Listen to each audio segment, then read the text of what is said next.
You can read all sorts of stories of martyrs. And what is almost the universal story? They go to their death singing and smiling. Because while the world is arrayed around them, and the demons are there to persecute them, and the tyrants are there to butcher them, they have the smile of God warming their face. And they go, though they go through pain, though they may scream in the horror, they are there willingly, delightfully, knowing that this gives way to much glory and great reward that this doesn't even compare to.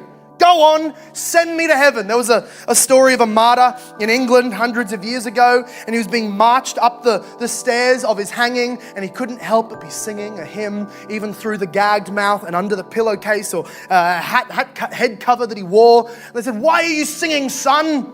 Yes, "Because you're my friend bringing me to heaven. Send me there." This is the death of a saint. God showers them in love. God shines them with the smile of his grace and countenance over them and gives them peace in the face of death. And that is what we mean when we say Christ's death was not a martyr's death. He did not go to death with the smile of his Father.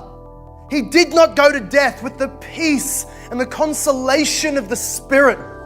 He spent the last 3 hours of his life and the last 3 hours of his long death under the darkness of the sky. Matthew 27 tells us that at noon, the sky went dark. It was a thick, heavy darkness over the land.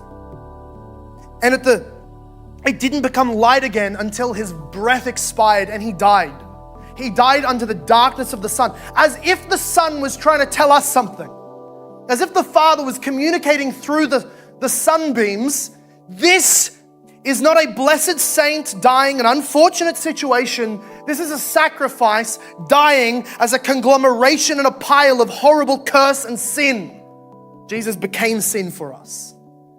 God was frowning upon him, and the sun agreed. It couldn't even shine its glorious beams onto him. It was right that darkness covered him as God's wrath was poured down on him. He died the horrible forsakenness that he cries out beginning Psalm 22, my God, why hast thou forsaken me?"